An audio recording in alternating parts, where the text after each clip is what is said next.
They told you to hide your darkness, so you did. You locked it away, buried it deep, pretended it wasn't there. But now, it's running the show, not just in you, in all of us. You see it in the headlines, in the jokes we laugh at, in the videos we can't stop watching. We dress up cruelty as entertainment. We call gossip news. We enjoy the downfall of others, as if it's a sport. And here's the twist. We don't feel guilty about it. We love it. Carl Jung called this the shadow. The part of us we deny, the side we never post on Instagram. But in today's world, the shadow isn't hiding anymore. It's center stage, and the crowd is on its feet.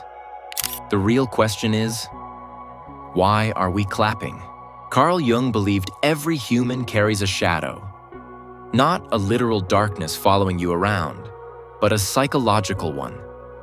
It's made of the parts of yourself you reject, deny, or feel ashamed of. Your anger, your jealousy, your selfishness, even your secret desires. From the moment we're kids, we're taught to hide those parts. Smile, be polite, play nice. And when a piece of you doesn't fit the good image, you shove it down. You bury it so deep, you start to believe it's gone. But here's the thing Jung warned about. The shadow never disappears. It waits. It watches. And the more you ignore it, the stronger it gets. Until one day, it slips out. Often in ways you don't expect. You snap at someone over nothing. You feel strangely happy when a rival fails. You scroll through scandal after scandal, pretending it's just curiosity, but really, it's satisfaction. Jung didn't see the shadow as pure evil.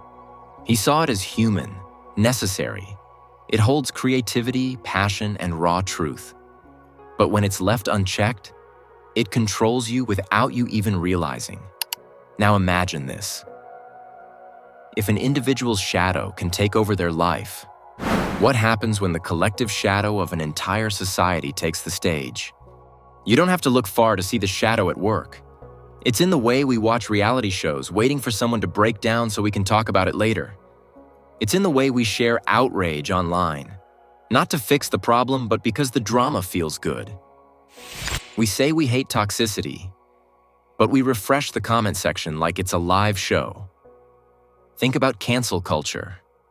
On the surface, it's about justice, holding people accountable. But look closer. There's something addictive about watching someone fall. It's like we get a rush from it. Jung would say that's the shadow feeding itself, through us. It's not just online. Politics thrives on it. Entire campaigns are built on fear, on turning them into the enemy so we can feel righteous. It's less about solving problems, more about the thrill of the fight. And then there's the news. Turn on any major network and count how many positive stories you hear. Spoiler, almost none. Negativity sells because it scratches that primal itch, the part of us that's drawn to danger, conflict, and scandal. Even in everyday life, the shadow peeks through. We gossip about coworkers. We make jokes at someone else's expense. We enjoy being the first to deliver bad news because it makes us feel powerful, even if we'd never admit it out loud. Here's the uncomfortable truth. The shadow isn't some hidden force lurking in the background. It's front and centers, and we've built an entire culture that rewards it. Carl Jung had a warning. What you deny controls you. And when enough people deny the same thing, it doesn't just control individuals.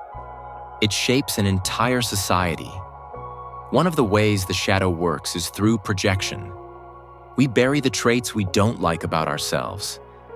Then we see them in other people.